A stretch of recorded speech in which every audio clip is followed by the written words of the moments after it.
Hello, welcome to a video about natural frequency. Natural frequency is part of the phenomenon of like shattering a wine glass with your voice or with a sound, which we'll look at in a moment. The learning intentions for this video are the natural frequency is the rate at which an object vibrates when it is disturbed by an outside force. A forced vibration occurs when a wave forces an object to vibrate at the same frequency as the wave. Resonance is the large amplitude vibration that occurs in the object when the forced vibration is the same as its natural frequency, and in stage 1 physics you'll need to be able to explain a range of wave-related phenomena including echoes, refraction and resonance using the mechanical wave model. So in this video we'll just look at resonance. So a quick definition, the natural frequency or the resonant frequency of an object is the frequency at which an object tends to oscillate when it's hit, plucked or struck. So for example, a guitar string or like a piano string, when the guitar string is plucked or when the hammer of the piano keys hits the piano string, those particular strings will tend to oscillate at the consistent frequency. So it doesn't matter too much how like the pluck or the strum or the strike occurs, the frequency of that vibration and the sound that produces will generally be the same. It's the same for like a pendulum. If you drop a pendulum and then like don't touch it anymore, then it will oscillate back and forth with its own natural frequency, and that's dependent on its length and its like the different points of mass throughout that pendulum. So the natural frequency of objects is dependent on the object's properties. A forced vibration is the tendency of one object to force another object into a vibrational motion, and it'll force an object to vibrate at the same frequency as like the wave or the object itself.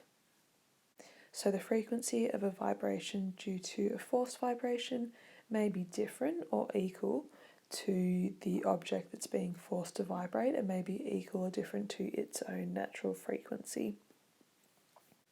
So in our little picture here we've got a hammer that's hitting tuning fork A, so it's striking the tuning fork. The tuning fork will vibrate at its own natural frequency or its resonant frequency.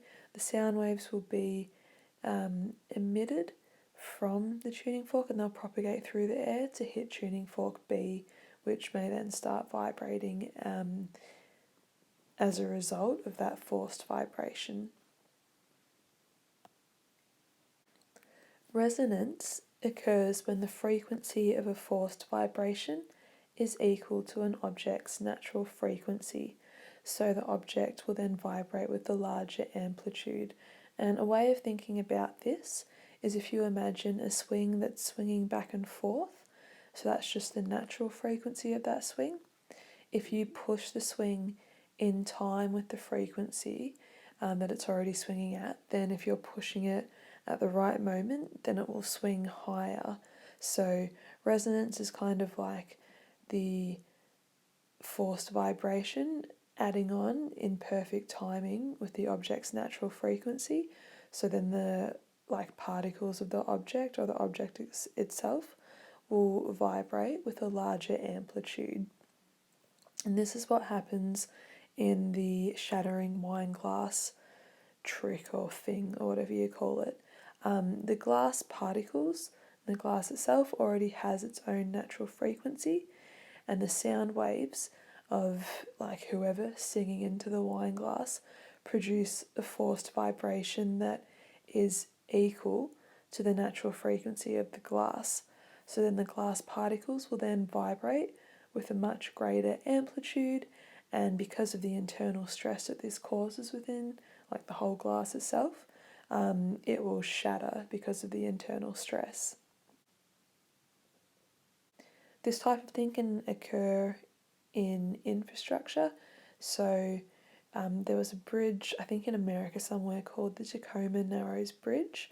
A strong wind produced a forced vibration that was equal to the natural frequency of the bridge.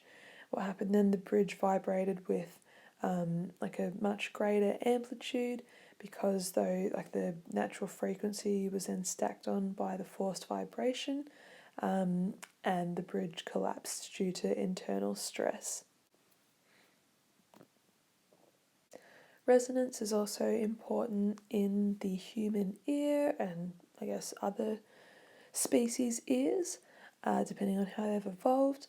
So sound waves will travel from some external source through the outer ear, which is the thing on the side of our heads, to the middle ear, which is like a tube that the outer ear funnels into. These sound waves, which are vibrations of air particles, will cause a forced vibration of the tympanic membrane, which is the eardrum. So another name for the eardrum. The tympanic membrane will then transmit forced vibrations to adjacent bones. So the malleus, and then the incus, and the stapes.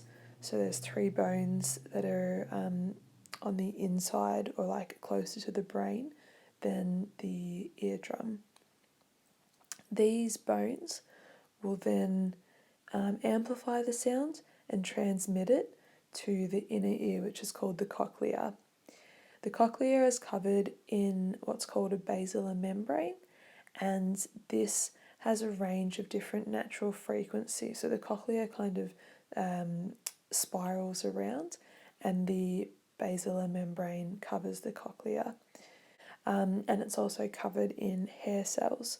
So whichever section of the basilar membrane that has the natural frequency equal to the incoming frequency of whatever the sound wave is will undergo resonance, so it'll start vibrating, the hair cell will start vibrating at that particular location, and that will send a signal to the brain for interpretation.